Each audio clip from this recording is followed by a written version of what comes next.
The command center of the Harmony's Edge hummed with the familiar rhythm of a routine deep space mission. Captain Vex tapped his 4 blue fingers against the armrest, his tired eyes fixed on the endless stars floating across the display. His skin looked weary and pale. 3 months of surveying had yielded nothing but empty void and lifeless planets. The captain summoned Dale, their communications specialist, from her workstation. Her insect-like compound eyes stayed locked on her screens. "Sir, I'm detecting something unusual." Vex sat up straighter. After endless weeks of silence, anything unusual grabbed his attention. Define unusual, a distress call. "But Captain," Dale hesitated, her antennae quivering nervously, "it's broadcasting from the Sol system." The command center fell completely silent. Everyone aboard knew about Sol 3. It held the dubious honor of being rated Class 20, the most extreme hazard classification in existence. Nothing survived on Class 20 planets. Nothing could. Science Officer Kira glanced up from her workstation, her green fur bristling with excitement. "That can't be right, Captain. Sol 3 is a death planet. The atmosphere alone is lethal to nearly every known life form," Vex acknowledged with a slow nod. He'd studied the files thoroughly. Sol 3 featured crushing gravitational forces, deadly cosmic radiation, toxic atmospheric gases, and weather systems violent enough to flatten entire metropolitan centers. The surface teemed with predators so fearsome that even veteran explorers refused to attempt landing. "Perhaps it's an ancient signal," Navigator Tom suggested, his tentacles dancing anxiously across his control panel. "Maybe from one of the original survey crews." Dale shook her head firmly. "Negative, sir. This transmission is recent, less than 6 hours old." Vex rose and approached the main viewport. The Sol system appeared as nothing more than a tiny point of light. From this distance, it seemed almost tranquil. Difficult to believe it housed one of the galaxy's most hostile environments. "Captain," Kira said softly, "if someone's actually alive out there, we're obligated to respond." Security Chief Breon chuckled from his weapons console, his enormous frame shaking with amusement. "Respond to what, Kira? Nothing exists on Class 20 worlds. This is probably just a malfunctioning probe broadcasting false readings." But Kira pressed on. "What if you're mistaken? What if someone's truly stranded, waiting for rescue?" Vex considered their situation. They were 3 days from their next scheduled checkpoint. This mysterious distress call demanded investigation. And if someone genuinely needed help in the Sol system, without intervention, they would certainly perish. "Dale, can you extract more information from that transmission?" Dale's fingers flew across her interface. "Processing now, Captain." "The signal originates from... Wait!"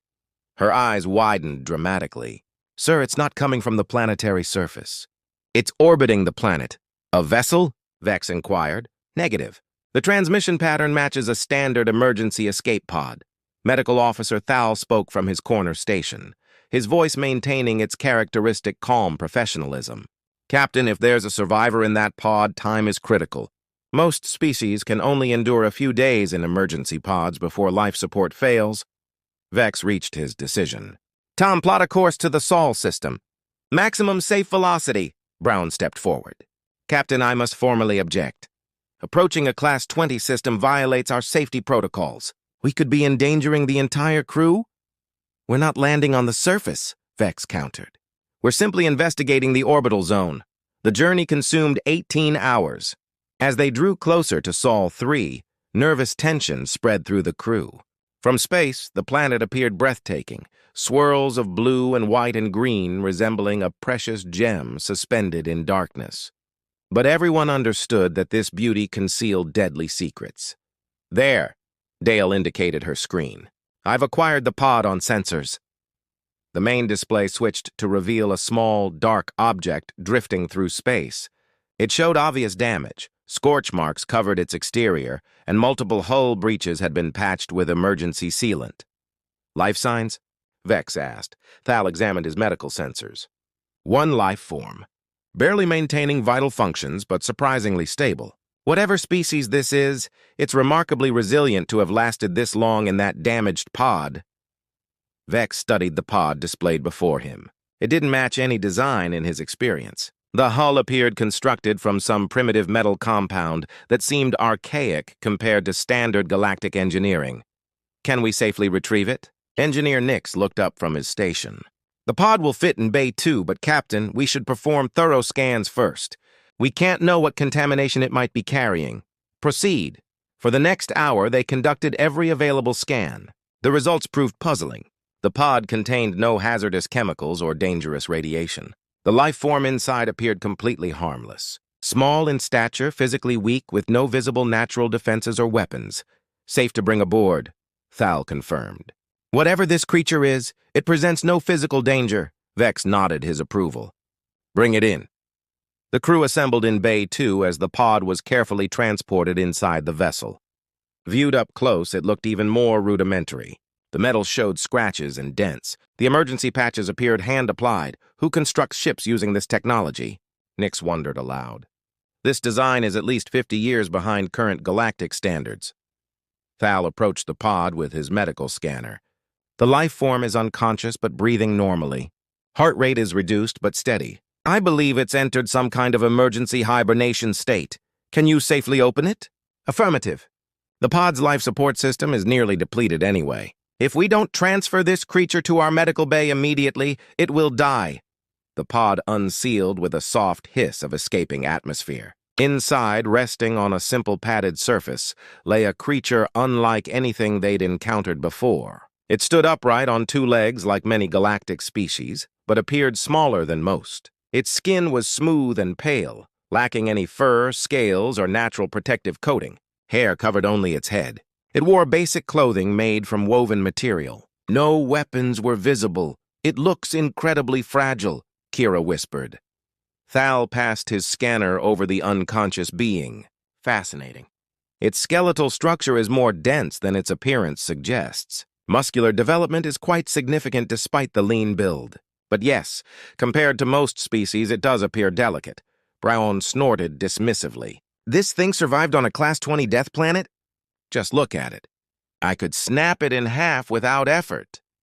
Never underestimate the unknown, Vex cautioned. Transport it to medical. I want a complete analysis. As they carefully relocated the unconscious being to the medical bay, none of them comprehended what they'd just brought aboard their vessel. They believed they'd rescued a helpless survivor from an impossible situation. They had no concept that they'd just encountered their first human. In the medical bay, the creature, the human, remained motionless on the examination platform. Thal worked silently, monitoring vital signs and recording data. Everything about this being seemed incompatible with Class 20 survival. Captain, Thal called through the comm system. You need to see this. Vex arrived in medical to find Thal staring at his readings with bewilderment. What have you discovered? This creature's core temperature operates much hotter than normal. Its metabolism functions at incredible speed. And Captain, Thal paused, its blood transports oxygen in a way I've never observed. It's as if its entire biological system is engineered to consume energy at maximum efficiency. What does that indicate? I'm uncertain. But whatever planet this creature evolved on, it must require enormous energy expenditure just to maintain life. No wonder it appears so fragile. It's probably consuming resources faster than most species can even process them. On the platform, the human stirred slightly. Its eyes moved behind closed lids and its breathing deepened. It's regaining consciousness, Thal announced. Vex activated the comm. All senior officers to medical bay. Our guest is waking up. As the crew gathered, none expected what would happen next. They anticipated meeting a grateful survivor who would express thanks for their rescue. They had no idea they were about to meet Jake, a human who would transform everything they thought they understood about survival, strength, and what it meant to originate from a death world. The human's eyes opened, and the real discovery was about to unfold. The human's eyes opened gradually. They were an unusual brown color that seemed to capture the light. For a moment, Jake remained perfectly still, absorbing his surroundings. His gaze moved from face to face, studying each alien crew member with calm attention. Most rescued survivors would panic upon seeing strange beings surrounding them. They would cry out, scream, or plead for help. Jake did none of these things. Instead, he sat up smoothly and smiled warmly. "Hello," he said in flawless galactic standard. "Thank you for rescuing me." The crew exchanged surprised glances. How did this creature know their language? You speak Standard? Captain Vex asked. I speak several languages, Jake replied casually. Your translation systems helped me learn yours during the rescue. I hope that's acceptable. Thal stepped forward with his medical scanner. Please lie back down. I need to conduct additional tests to ensure you're healthy. Jake looked at the scanner with interest. That's a Mark 7 bioreader, isn't it? Excellent equipment. But I feel fine, honestly. Now Kira was staring. How do you know about our medical equipment? I pay attention, Jake said simply. He swung his legs off the examination platform and stood up. The movement was fluid and controlled like a trained dancer or fighter. Wait! Brown stepped forward, his massive frame blocking the exit. You need to remain here for quarantine. Standard safety protocols. Jake looked up at the security chief. Bryon was twice his height and covered in thick protective scales that could resist most weapons. His forearms ended in sharp claws that could tear through metal. He looked like the ultimate warrior. I understand your protocols, Jake said politely, but I'm not sick, and I'd rather not be confined right now. It's not about your preferences, Bryon said firmly. It's about protecting the ship. I see. Jake nodded thoughtfully. And if I decline to cooperate? Bryon's claws extended slightly. Then I'll ensure your cooperation. What happened next took less than 3 seconds. Jake moved forward so quickly that most of the crew couldn't track it. One moment he stood calmly by the medical platform. The next moment, Bryon was on the floor, groaning in discomfort. Jake stood over him, completely relaxed. Sorry about that, Jake said, helping the much larger alien back to his feet. You startled me. I was just stretching. Bryon stared at him in shock. The security chief had trained for years in combat techniques. He'd fought pirates, raiders, and dangerous creatures across the galaxy. He'd never been defeated so easily. How did you... Bryon started to ask. Stretching, Jake repeated with an innocent smile. I've been in that pod for days. My muscles were getting stiff. Captain Vex felt a chill run down his spine. This wasn't normal behavior. Survivors from Deathworlds were supposed to be broken, traumatized, grateful for rescue. They weren't supposed to casually disable trained security officers while claiming to stretch. Perhaps we should all sit down and talk, Vex suggested carefully. They relocated to the ship's main conference room. Jake walked among them with easy confidence, looking around with obvious curiosity. He asked questions about the ship's design, the crew's various species, and their mission in space. This is an impressive ship, Jake commented as they entered the conference room. Modified Galactic Survey class, correct? But you've upgraded the engines and added extra protective shielding. Intelligent choices, Engineer Nix blinked in surprise. How can you determine all that just from walking through the corridors? I notice things, Jake said. He settled into a chair that was too large for him, but somehow made it look comfortable. It's a survival skill where I come from. Speaking of where you come from, Kira said excitedly, we'd love to hear about your world. The records indicate Sol 3 is completely hostile to life. Jake laughed. It was a warm, human sound that somehow made the aliens feel both comforted and nervous simultaneously. Sol 3? Is that what you call it? We just call it Earth. Earth, Vex repeated. Tell us about Earth. What would you like to know? Everything, Kira said quickly. How do you survive there? What do you eat? Where do you live? Jake thought for a moment. Well, Earth has approximately 8 billion people on it. We live in cities, towns, and farms. We eat plants and animals. We work, play, raise families. Pretty standard stuff, really. The conference room went completely silent. 8 billion, Thal whispered. People? Dale added. You mean there are more of you? Vex asked. Oh yes, many more. I'm just one person. Jake seemed puzzled by their reactions. Did you think I was the only one? Brown leaned forward, his pride still wounded from being thrown to the floor. The galactic records state your planet kills everything that attempts to live there. Earth can be dangerous, Jake agreed. But it's home. We've learned to work with it. Work with it? Kira's scientific mind was racing. How do you work with a Class 20 Deathworld? Is that your rating? Class 20? Jake considered this. I suppose that makes sense from your perspective. Earth is pretty intense if you're not accustomed to it. Intense? Thal pulled up his medical readings on Jake. Your planet's atmosphere contains over 20% poison gas. Jake looked confused. Poison gas? Oh, you mean oxygen? Yes, we need that to survive. Don't you? Oxygen is highly corrosive, Nix explained. It burns through most materials. Most species can only tolerate trace amounts. Huh. Jake scratched his head. That's interesting. We breathe it constantly. Can't survive without it, actually. The ship's computer chose that moment to complete its analysis of Jake's biology. Thal's medical station started beeping with urgent alerts. Captain, Thal said, his voice trembling slightly, the computer has completed analyzing our guest. What did it discover? Thal read from his screen.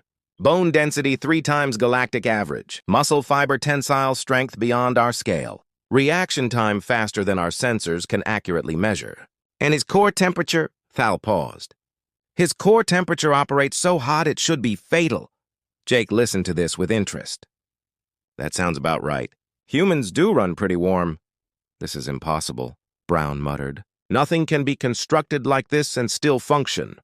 I function fine, Jake said cheerfully, though I am getting a bit hungry. Do you have any food on this ship? What do you eat? Kira asked nervously. Pretty much anything. Fruits, vegetables, grains, meat. Meat? The word came out as a horrified whisper from several crew members. Sure. Beef, chicken, fish, pork. Good protein. Jake noticed their expressions. You don't eat meat? Consuming the flesh of other creatures is... Dale struggled for words. It's considered a sign of extreme barbarism. Most civilized species evolved past that millions of years ago. Oh. Jake looked embarrassed. Sorry. I didn't realize that was unusual for you. We can eat plants too. Whatever you have is fine. Dale spoke quietly from her communication station. Captain, I've been scanning the Sol system while we talked. I'm detecting massive energy signatures from the planet. What kind of signatures? Cities, sir. Enormous cities. And ships. Thousands of ships moving around the planet and through the system. Jake nodded. Yes, Earth's pretty busy. We've got a lot happening. Captain Vex felt the universe shifting around him. Everything they thought they understood about Deathworlds, about survival, about the limits of life itself was incorrect. Jake, he said carefully, are all humans like you? Like me? In what way? Strong, fast, able to survive in impossible conditions. Jake shrugged. I'm pretty average, actually. There are humans much stronger and faster than me. I'm just a maintenance engineer from a cargo ship. The silence that followed was deafening. Bryon, the warrior who had been casually defeated by a maintenance engineer, put his head in his hands. Kira stared at Jake like he was the most fascinating scientific discovery in galactic history. Thal kept checking his medical readings, unable to believe what his instruments were telling him, and Captain Vex realized that they hadn't rescued a survivor from a death world. They had made first contact with a species that treated death worlds like home. Jake, Vex said slowly, I think we need to have a much longer conversation. Jake smiled. That friendly, innocent smile that was becoming more terrifying by the minute. Sure, Captain. I've got time. Captain Vex called for a formal meeting in the main briefing room. The entire senior staff gathered around the large table with Jake sitting comfortably at one end. He had been given a simple meal of fruits and vegetables, which he ate with obvious enjoyment. This is really delicious, Jake said, biting into something that resembled a purple apple. We have similar fruits on Earth, but this has a nice tangy flavor. Vex cleared his throat. Jake, we need to understand more about your world. Our records indicate that Sol 3, that Earth, is completely hostile to life. I keep hearing that, Jake said, setting down his fruit. But I'm curious about your records. When did your people last visit Earth? Kira checked her datapad. The last survey mission was approximately 60 years ago. It was a long-range scan only. No one actually visited the planet. 60 years? Jake looked surprised. That explains a lot. Earth has changed considerably since then. Changed how? Thal asked. Well, we've cleaned up much of the pollution, built better cities, improved our technology, made peace with most of the dangerous animals. Bryon snorted. Made peace with dangerous animals? What does that even mean? Jake thought about it. Well, take sharks, for example. They used to kill maybe 10 humans per year. Now it's down to about 5. We learned to understand them better. Sharks? Dale asked nervously. Ocean predators. Large teeth, very fast. They're actually quite remarkable creatures once you get to know them. The crew exchanged worried looks. This casual discussion of deadly predators wasn't helping their nerves. Let's start with basics, Vex suggested. Tell us about Earth's environment. Our records mention extreme weather. Oh, the weather can be pretty wild, Jake agreed. We get hurricanes, tornadoes, blizzards, heat waves. Last year, we had a hurricane with winds over 200 kilometers per hour. 200? Nix whispered. That would destroy most cities. Yes, it knocked down many trees and damaged some buildings. But we rebuilt pretty quickly. Humans are good at rebuilding. Kira leaned forward with scientific interest. What about the gravity? Our measurements show it's much stronger than standard. Standard gravity is pretty weak, Jake said. Earth gravity keeps us in good shape. Though I have to admit, moving around your ship feels pretty easy. Like everything weighs less. Your planet's gravity is crushing, Thal explained. Most species would be flattened instantly. Jake looked genuinely surprised. Really? What kind of gravity do you normally live with? When Thal told him, Jake whistled softly. Wow, that's like living on the moon for us. No wonder you all seem so delicate. The word delicate hung in the air. Coming from someone who looked fragile compared to most of them, it felt like an insult. But given what they'd seen of Jake's capabilities, it might also be accurate. Tell us about these dangerous creatures, Brown demanded. Our scans detected massive life forms with incredible hunting abilities. Oh, you mean the big animals? Yes, Earth has some impressive wildlife. Lions, tigers, bears, elephants, whales. Some of them are pretty dangerous if you're not careful. How do you survive with such predators? Jake shrugged. We're smarter than they are, and we stick together. Humans are pack hunters. We work as teams, pack hunters. The term sent chills through the crew.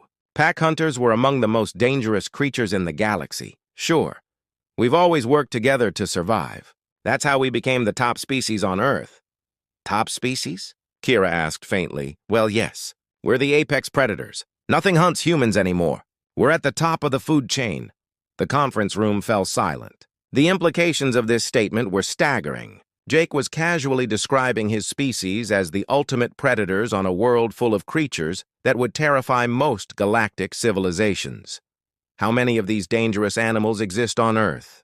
Vex asked carefully. Jake thought about it. Millions of species, though most of them are pretty small. Insects, fish, birds. The really large predators are less common now. Less common?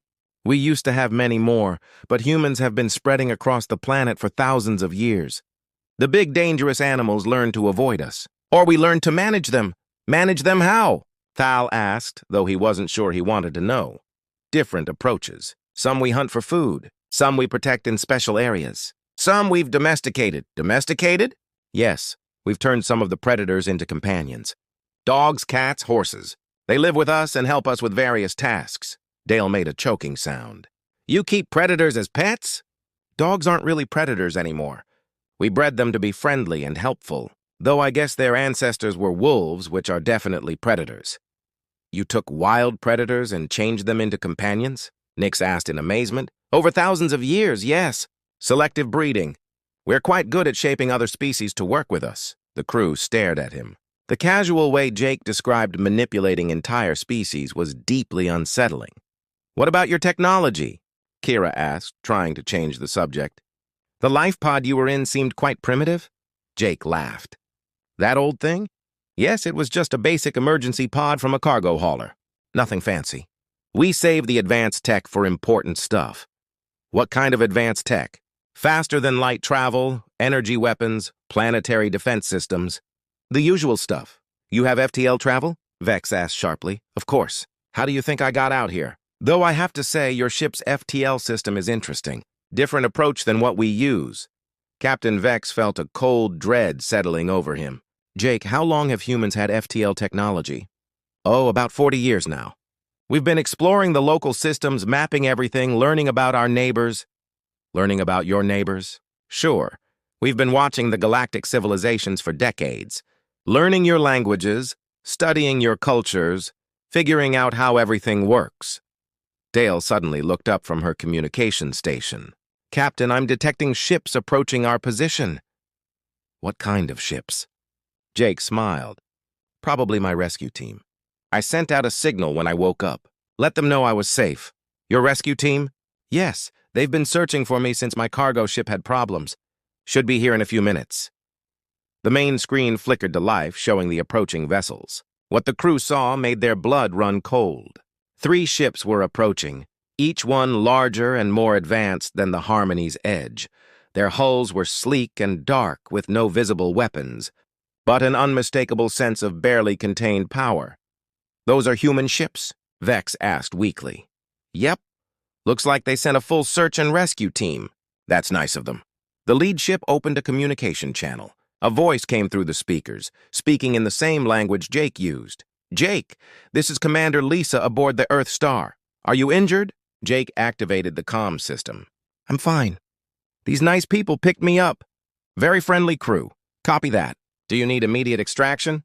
Jake looked around the conference room at the stunned alien faces. "Actually, I think I'll stay and chat a bit longer. These folks have some interesting questions about Earth." "Understood. We'll maintain position and wait for your signal." The comm channel closed. Jake turned back to the crew with that same friendly smile. "So what else would you like to know about Earth?" Captain Vex realized that everything had changed. They weren't dealing with a survivor from a death world. They were dealing with representatives of a civilization that had been watching them, studying them, learning about them for decades. "Jake," Vex said carefully, "why haven't humans made contact with the galactic community before now?" Jake's expression became more serious. "Honestly, we weren't sure how you'd react to people like us. Humans can be pretty intimidating when you first meet us." "Intimidating?" "Well, we're predators from a death world. We eat meat, fight constantly, and turn other species into pets. We thought you might be scared of us." Looking around the table at the terrified faces of his crew, Captain Vex realized that Jake's concerns had been entirely justified. They were scared, very scared, and Jake had just told them that he was one of the nice ones. The conversation continued for another hour with Jake patiently answering questions about Earth and human civilization. The crew learned that humans had colonies on 12 different worlds, a space navy that patrolled 3 star systems, and trade agreements with species the galactic community had never even heard of. "We prefer to stay quiet," Jake explained. "Humans learned long ago that it's better to watch and understand before making big announcements." Suddenly, Dale's communication station erupted with alarms. "Captain," she called out urgently, "multiple ships dropping out of FTL. They're not human." The main screen showed 6 vessels emerging from hyperspace. They were dark, angular ships with weapon ports clearly visible along their hulls. "Pirates!" Bran growled, his warrior instincts kicking in. "Razor Syndicate, by the look of their ships." Jake looked interested. "Pirates? You get much trouble with them out here." "The Razor Syndicate controls this sector," Vex explained tensely. "They attack survey ships, steal cargo, take prisoners for ransom." "That sounds unpleasant," Jake said calmly. The lead pirate ship opened a communication channel. A harsh voice filled the bridge. "Survey vessel, this is Captain Rex of the Razor Fleet. Cut your engines and prepare to be boarded. Resist and we'll blast you into scrap." Vex looked at his crew. The Harmony's Edge was not a warship. They had light shields and basic weapons, but nothing that could fight 6 pirate vessels. "Options?" he asked quietly. "We could run," Tom suggested. "Try to reach the hyperspace limit." "They'd catch us before we got halfway there," Braun said grimly. "We could send a distress signal," Dale offered. "To whom?" "We're 3 days from the nearest patrol." Jake stood up from his chair. "Captain, if I may make a suggestion?" "By all means." "Let me help." Braun laughed bitterly. "No offense, Jake, but what can one person do against 6 warships?" "Probably quite a lot, actually. But first, can I see your ship's technical specifications?" "What for?" "I have some ideas about improving your defensive capabilities." Nix looked skeptical.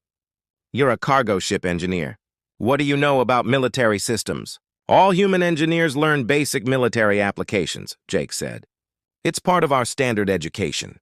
With nothing to lose, Vex authorized Jake to access their technical database.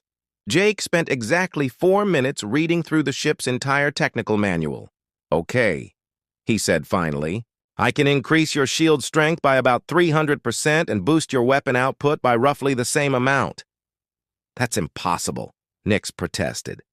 "These systems are already running at maximum efficiency." "Maximum efficiency for your technology. Yes, but there are some simple modifications that could help." Jake moved to Nix's engineering station and began making adjustments. His fingers flew over the controls with impossible speed and precision. "What are you doing?" Nix asked nervously. "Routing power flow through secondary conduits, adjusting harmonic frequencies in the shield generators, and recalibrating the weapon targeting systems." Jake paused. "Don't worry. These changes are completely reversible." Warning lights flashed across the engineering station as Jake worked. Power readings spiked, then stabilized at levels far higher than anyone had thought possible. "How did you—" Nix started to ask. "Your species builds very safe, stable systems," Jake explained while he worked. "Humans build systems that can be pushed much harder when necessary. I'm just applying some of our techniques to your equipment." The pirate ships were getting closer. Captain Rex's voice came over the comm again. "Final warning, survey ship. Surrender now or face destruction." "They're powering up weapons," Dale reported. Jake finished his modifications and stepped back. "Okay, your defenses should hold now. But I think we can end this without much fighting." "How?" "Let me talk to them." Vex stared at him. "You want to negotiate with pirates?" "Not negotiate exactly. More like explain the situation." Against his better judgment, Vex opened a communication channel. "Pirate ships, this is the survey vessel Harmony's Edge. We have a diplomatic representative who would like to speak with you." Captain Rex laughed harshly. "Diplomatic representative? You think you can talk your way out of this?" Jake stepped forward to the comm station. "Hello, Captain Rex. My name is Jake. I'm a human." There was a long pause. "A what?" "A human." "From Earth. Sol 3, you probably call it." Another pause, longer this time. "That's impossible." "Nothing lives on Sol 3. Actually, about 8 billion of us live there, and we really don't like pirates." "You're lying." "Jake, I was hoping we could settle this peacefully. But if you insist on fighting," he turned to Captain Vex, "can you open a channel to my rescue ships?" "Of course." "Lisa, this is Jake. We have a small pirate problem here." 6 ships. "Razor Syndicate," Commander Lisa's voice came through clearly. "Copy that, Jake. Do you want us to handle it?" "No, I think I can manage. But stay ready in case things get complicated." Jake closed the channel to the human ships and reopened the one to the pirates. "Captain Rex, you have 30 seconds to leave this system." "This is your only warning." Rex's laughter was loud and mocking. "One cargo engineer thinks he can threaten the Razor Syndicate? You're insane." "Probably," Jake agreed cheerfully. "But I'm also serious. 20 seconds now. All ships, attack formation," Rex shouted. "Destroy that survey vessel." The 6 pirate ships moved into attack position and opened fire. What happened next would be talked about in spacer bars for years to come.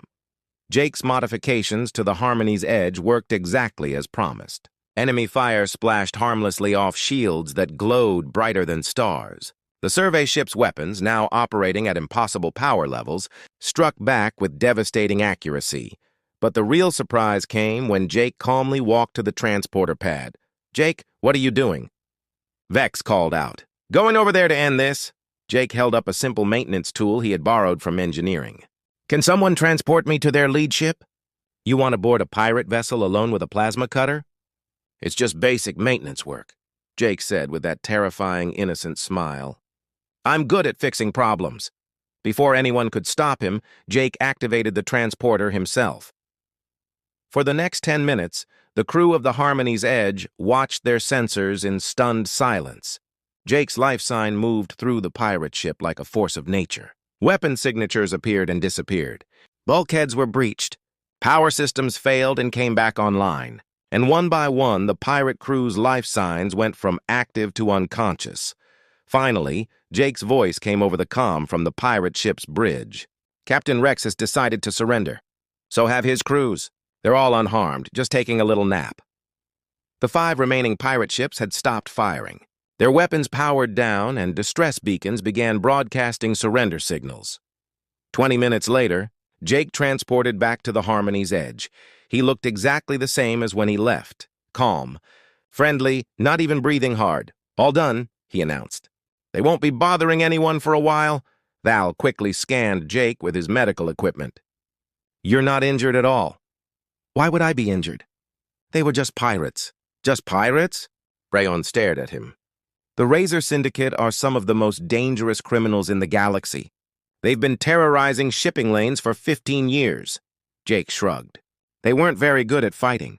Too much reliance on weapons. Not enough focus on tactics. Captain Vex looked at the 6 disabled pirate ships drifting in space. Jake, what exactly did you do over there? Standard crowd control techniques. Nothing fancy. I disabled their weapons, shut down their engines, and encouraged them to reconsider their career choices. In 10 minutes, I work fast when I need to. Dale looked up from her sensor readings. Captain, I'm detecting galactic patrol ships approaching. Looks like someone called for help. That would be me, Jake said. I sent a message to the local authorities while I was on the pirate ship. They'll want to arrest the Razor Syndicate crew. Piracy is illegal, right? 3 galactic patrol vessels dropped out of hyperspace and began taking the pirates into custody. Their commander sent a message thanking the crew of the Harmony's Edge for their assistance in capturing one of the most wanted pirate gangs in the sector. As they watched the patrol ships work, Kira asked the question everyone was thinking. Jake, how strong are humans compared to other galactic species? Jake considered this seriously. Honestly, I'm not sure.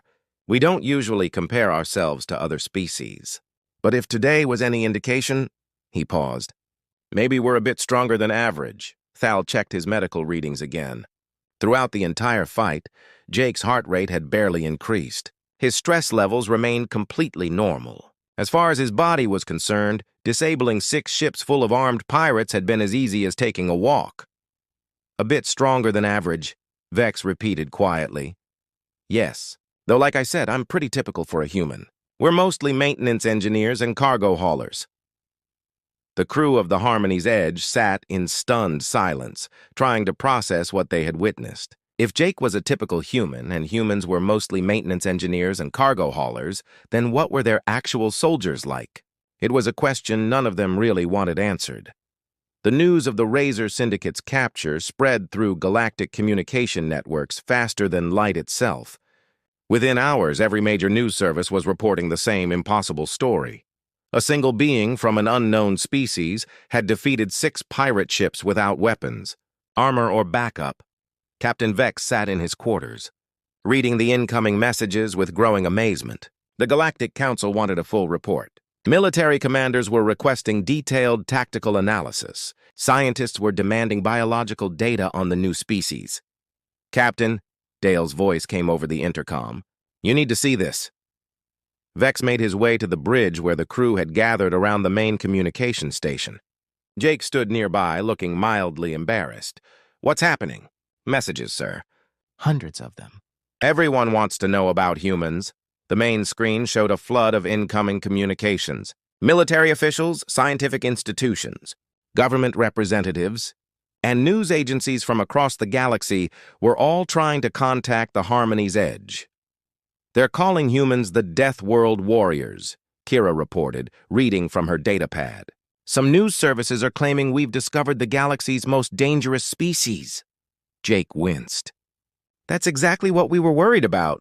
What do you mean? Vex asked. This is why humans haven't made contact before. We knew this would happen. Jake gestured at the screen full of messages.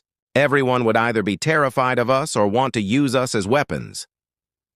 Before Vex could respond, the ship's proximity alarm started sounding.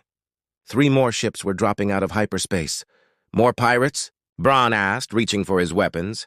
No, Dale said, checking her sensors. These are different. Much bigger. And they're broadcasting diplomatic codes. The lead ship was massive, easily 10 times the size of the Harmony's Edge. Its hull was pristine white with gold markings, the colors of the Galactic Council. This is Admiral Stone of the Council Fleet, a stern voice announced. We're here to escort the human representative to the council chambers for immediate debriefing. Jake sighed deeply. Here we go? You don't sound happy about this, Vex observed. Would you be? They want to parade me in front of the council like some kind of exotic animal. Ask me how humans fight, what our weaknesses are, whether we're planning to conquer anyone. The comm system activated again. Human representative, prepare for immediate transport to our flagship. Jake shook his head. Not happening. He activated the communication system himself. Admiral Stone, this is Jake. I appreciate the invitation, but I'll have to decline. This is not a request. The Council has declared this a matter of galactic security, and I've declared it a matter of human security. My people don't respond well to threats or forced interviews. There was a long pause before the Admiral spoke again. Are you refusing a direct order from the Galactic Council? I'm explaining that humans value their independence. If the Council wants to meet with us, they can send a proper diplomatic request through official channels. What official channels? Your species isn't recognized by galactic law. Jake's friendly demeanor became noticeably cooler. Admiral, I suggest you be very careful with your next words. Humans may not be part of your galactic community, but we exist whether you recognize us or not. Captain Vex felt the temperature in the room seem to drop. For the first time since meeting Jake, he sensed something dangerous beneath the human's calm exterior. Is that a threat? Admiral Stone demanded. It's a fact. Humans have been watching galactic civilization for decades. We know how your politics work, how your military operates, and how your economies function. We've chosen to stay independent. Don't try to force us to change that choice. The Council ships moved into what looked like an attack formation. Weapon ports opened along their hulls. Stand down immediately or face the consequences, Admiral Stone ordered. That's when Jake's rescue ships decided to make themselves known. The 3 human vessels had been waiting quietly in the shadow of a nearby asteroid. Now they moved into the open, and their true size became apparent. Each ship was larger than the Council flagship, with sleek, dark hulls that seemed to absorb light. Admiral Stone, Commander Lisa's voice came over the comm. This is the Earth Defense Force. You have threatened a human citizen. Stand down immediately. Earth Defense Force? Admiral Stone sounded confused. We have no record of any Earth military. That's because we didn't want you to have records. But since you forced the issue, let me explain the situation. You are currently facing 3 Class A warships of the Human Space Navy. Each ship carries enough firepower to level a small moon. You have 30 seconds to withdraw your weapons. Admiral Stone's response was swift and predictable. Fire on those ships. Show them the power of the Galactic Council. The Council ships opened fire with everything they had. Energy beams, missile salvos, and plasma cannons filled space with deadly light. None of it touched the human ships. The Earth vessels moved like dancers, avoiding every shot with impossible grace. Their defensive shields didn't even activate. They simply weren't where the weapons fired. Then they fired back. 3 precise energy beams lanced out from the human ships. They didn't target weapons or engines or life support. They targeted the communication arrays of each Council vessel. In less than 5 seconds, the entire Council fleet was deaf and mute. Message sent and received, Commander Lisa announced calmly. Admiral, your ships are now completely cut off from the Galactic Communication Network. You can sit here in silence or you can leave. Your choice. The Council ships hung in space for several minutes, clearly debating their options. Finally, they began moving away from the human vessels. We'll be back, Admiral Stone transmitted on emergency frequencies. The Council will not be threatened. The Council will do what it thinks is best, Commander Lisa replied. But next time, try diplomacy first. As the Council ships jumped to hyperspace, Jake turned to Captain Vex with an apologetic expression. Sorry about that. I was hoping we could avoid this kind of drama. Jake, Vex said slowly, are humans at war with the Galactic Council? Not yet. But if they keep acting like that, it's a possibility. Kira looked up from her science station where she had been analyzing the human ships. Jake, those vessels, their technology is centuries ahead of anything in our databases. We're pretty good engineers, Jake said modestly. No, you don't understand. Your ships didn't just avoid Council weapons. They predicted where those weapons would fire and moved before the trigger was pulled. That requires computational power beyond anything we thought possible. Jake shrugged. Like I said, we pay attention. Humans are very good at noticing patterns. Commander Lisa's voice came over the comm again. Jake, are you ready to come home? Jake looked around the bridge of the Harmony's edge, studying each crew member's face. They all looked back at him with mixtures of fear, awe, and curiosity. Actually, Lisa, I think I'll stay here a bit longer. These folks have been very kind to me, and I'd like to return the favor. Copy that. We'll maintain position until you're ready. Jake turned to Captain Vex. If you don't mind, I'd like to help you file your report about this incident. Make sure the facts are presented correctly. What facts? That humans are peaceful unless threatened. That we prefer cooperation to conflict. And that we're willing to work with the galactic community, but only as equals, not as subjects. Vex nodded slowly. And if the council doesn't accept those terms? Jake's smile was as friendly as ever, but something in his eyes had changed. Then they'll learn what humans are really capable of when we stop being nice. Over the next several days, Jake helped the crew of the Harmony's Edge prepare their report. He patiently answered questions, shared information about human technology and culture, and even helped Nix improve several ship systems. You know, Kira said on his last day aboard, "You're not what we expected when we rescued you." What did you expect? A grateful survivor. Someone weak and traumatized who would be thankful for rescue, Jake laughed. Well, I am grateful. You did save my life after all. But you're not weak? No, Jake agreed. Humans aren't weak. We can't afford to be, because you come from a death world. Because we made it into something better. Earth used to be a dangerous place. Now it's home to 8 billion people who work together, explore the stars, and protect each other. That doesn't happen by being weak. When Jake finally left to rejoin his rescue ships, the crew gathered to watch his departure. He shook hands with each of them, thanked them again for their kindness, and made them promise to visit Earth someday. You'll like it there, he assured them. It's really quite peaceful now. As the human ships prepared to leave, Jake sent one final message to the Harmony's Edge. Captain Vex, please make sure your report includes this. Humans are not monsters. We're not conquerors or destroyers. We're just people who learn to survive in a tough universe. But we're also not victims. We don't surrender. We don't give up. And we don't let bullies push us around. The galaxy is big enough for all of us to share peacefully. But anyone who tries to take that peace away from us will discover why Deathworlds produce dangerous neighbors. The human ships vanished into hyperspace, leaving the crew of the Harmony's Edge alone with their thoughts. Captain Vex filed his report exactly as Jake had requested. Within weeks, it had spread throughout the galactic community, sparking conversations, debates, and a fundamental shift in how the galaxy viewed survival, strength, and the incredible beings from Earth.